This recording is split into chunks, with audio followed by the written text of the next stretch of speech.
sean A1 hasta AK números positivos. Vamos a usar multiplicadores de Lagrange para demostrar la desigualdad entre la media geométrica y la media aritmética de estos K números. Lo primero que haremos será definir la siguiente función f, la cual resultará ser una función de clase C1, ya que recordemos que el teorema de multiplicadores de Lagrange requiere una función que sea C1. Entonces definiré a f, que estará definida en R más a la K, es decir, el producto cartesiano de R más K veces, que va a ir en los reales dada por la siguiente expresión. F evaluado en un punto x1 hasta acá va a ser igual a x1 a la 1 entre k por x2 a la 1 entre k, así sucesivamente, por k elevado a la 1 entre k. Entonces, esta función está definida en un conjunto abierto y claramente es una función C1 en su dominio. En base a nuestra función f, vamos a utilizar multiplicadores de Lagrange para encontrar el máximo de la función f, considerando a la siguiente función g. G va a ser la función que al evaluarla en un punto x1, x2, así hasta xk, es igual a x1 más x2, así sucesivamente hasta xk, donde igualaremos esta a una condición C, donde C es un número mayor que 0. Antes de proseguir necesito hacer el siguiente análisis. Para eso tomemos epsilon mayor que 0, tal que C menos epsilon siga siendo mayor que 0, pues recordemos que C era un número mayor que 0. En base a estas características puedo considerar este punto. Entonces, por lo dicho anteriormente, este punto tiene coordenadas positivas, por tanto, está en el dominio de la función f. Pero antes de eso quiero que vean qué pasa si yo evalúo la función g en este punto. Recuerden que g evaluado en un punto es simplemente sumar todas las coordenadas del punto. Ahora noten, esta coordenada se está repitiendo en el punto k-1 veces. Por tanto, al sumar k-1 veces esta coordenada, pues no, el k-1 se cancela con el denominador, pues lo estoy sumando k-1 veces. Entonces toda esta suma es igual a epsilon más c menos epsilon. Y los epsilon aquí se me cancelan y me queda solo c. Esto prueba que el punto pertenece al conjunto dado por la restricción de g. O sea, está en los puntos tales que al evaluarse en g es igual a c. Ahora voy a evaluar f en el punto anterior, lo cual puedo hacerlo ya que el punto es de coordenadas positivas. Recordemos que evaluar f en un punto, pues es multiplicar todas las coordenadas pero elevadas a la 1 entre k. Entonces, la coordenada epsilon pues la elevo a la 1 entre k. Luego, todas las demás coordenadas, como se repiten, al elevarlas al 1 entre k, como se repiten k-1 veces, entonces esa cantidad me va a quedar elevado a la k-1 entre k. Pues, repito, cada uno de esos factores que se repite ya está elevado a la 1 entre k. Y como c multiplica k-1 veces, por eso el exponente termina siendo k-1 entre k. Pero bueno, lo importante es que quiero que noten qué pasa si epsilon tiende a 0 en esta expresión. Noten que aquí, si epsilon tiende a 0, pues eso va a tender a c entre k-1 a la k-1 entre k. Es decir, eso va a tender a una constante. Sin embargo, esto, si epsilon tiende a 0, pues va a tender a 0. Por tanto, esto prueba que si epsilon tiende a 0, f evaluado en este punto tiende a 0. Es decir, yo puedo tener puntos que cumplen la restricción de g, para los cuales la función f puede valer tan pequeño como yo quiera. Entonces, eso me dice que f restringida en la función g, recuerden la restricción es g igual a c, no tiene valor mínimo, pues yo puedo hacer los valores de f tan pequeños como yo quiera, tomando epsilon tan pequeño como yo quiera. Pero recordemos que nuestro dominio es en r más a la k. Es decir, que no puedo tomar a epsilon igual a 0, pues ya no estaría en el dominio. Puedo tomar epsilon tan pequeño como yo quiera, y eso hará que la función valga tan pequeño como yo quiera. Entonces, pues no puede haber un valor mínimo en estas condiciones. Por tanto, lo que yo obtenga ahorita del análisis de multiplicadores de Lagrange va a ser un valor máximo, pues estamos diciendo que no puede haber valor mínimo. Entonces, el teorema de multiplicadores de Lagrange me dice que donde exista un máximo o un mínimo, debe existir un lambda, un escalar, tal que el gradiente de la función f en el punto donde se alcanza el máximo es igual a lambda veces el gradiente de la función g evaluado en ese punto. Entonces notemos que por la expresión de la función f, al ser un producto, cuando yo derive con respecto a cada variable, por ejemplo, si derivo con respecto a x1, todo lo demás viene a ser una constante, entonces lo ignoro y nada más me preocupo por derivar esto.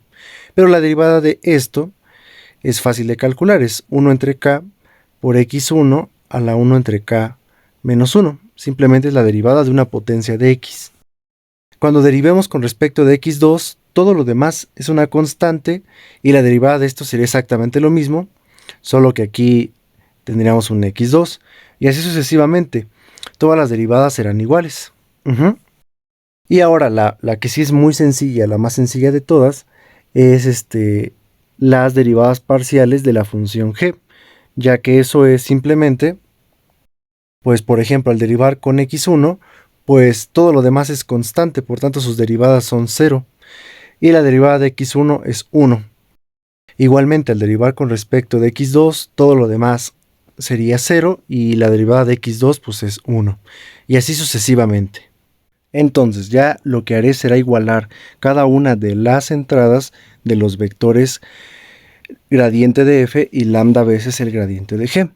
Entonces la primera entrada del gradiente de f es esto. Esto es la derivada parcial de f con respecto de x1. Si notamos, todo esto no cambió y lo único que se derivó fue x1 a la 1 entre k.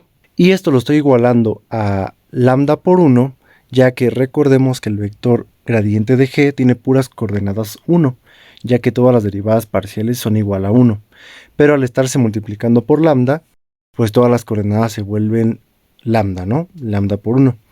Ahora, seguimos así, igualando cada una de las entradas. La segunda entrada, pues es esta, ya que si notamos, lo único que se derivó fue la expresión x2 a la 1 entre k y todo lo demás permaneció constante. E igualmente se igualó a lambda por 1. Así vamos a igualar todas hasta llegar a la última entrada, la cual deja todas las primeras x1, x2, hasta xk menos 1, que están elevadas a la 1 entre k, las deja exactamente igual y solamente deriva la última función, la x sub k a la 1 entre k. Y nuevamente lo igualamos a lambda por 1. Entonces, lo que haré ahora será multiplicar a cada igualdad por el xy correspondiente, es decir, a la primera igualdad la multiplico por x1, a la segunda por x2, así sucesivamente hasta que a la késima igualdad la multiplico por xk. Eso lo que va a causar es que recordemos que, por ejemplo, en la primera igualdad, todos los que no son x1 tienen el exponente 1 entre k, entonces ellos no son alterados, porque al multiplicar por x1 el único que va a ser alterado es este. Y si recordamos en la expresión, este x1 estaba elevado a la 1 entre k menos 1. Entonces al multiplicar por x1, pues le estoy sumando 1 al exponente. Es decir que 1 entre k menos 1 le debo de sumar 1. Por tanto los 1 se cancelan y por eso es que me queda x1 elevado a la 1 entre k nuevamente. Ahora noten que eso va a suceder cuando multipliquemos cualquier igualdad por su xy correspondiente. Cuando a la segunda multipliquemos por x2, el x2 se le va a completar el exponente a ser 1 entre k. Y así sucesivamente, igual a la késima igualdad, cuando multipliquen por k, el xk va a quedar a la 1 entre k. Y ahora notemos que como del otro lado todas las igualdades tenían puros lambdas, al multiplicar por el xy pues va a quedar lambda x1, lambda x2, lambda x3, así sucesivamente hasta lambda xk. Entonces de aquí, si se fijan, sucede algo interesante, y es que todos los lados izquierdos de cada igualdad son iguales. Este es lo mismo que este, y así será igual hasta llegar al último. tengo del lado izquierdo la misma expresión. Entonces lo que voy a hacer es igualar pues todo lo que está del lado derecho. Ahora, para eso es importante notar algo, y es que recordemos que mi dominio es en R más a la K, es decir, estoy tomando puros puntos con coordenadas positivas, por tanto todos estos números son positivos. Si todos estos números son positivos, pues el lambda que yo tengo en cada una de estas igualdades pues no puede ser 0, porque si el lambda fuera 0, pues tuviera que esta cantidad es igual a 0, pero pues sabemos que eso no es, ya que cada xy es un número positivo.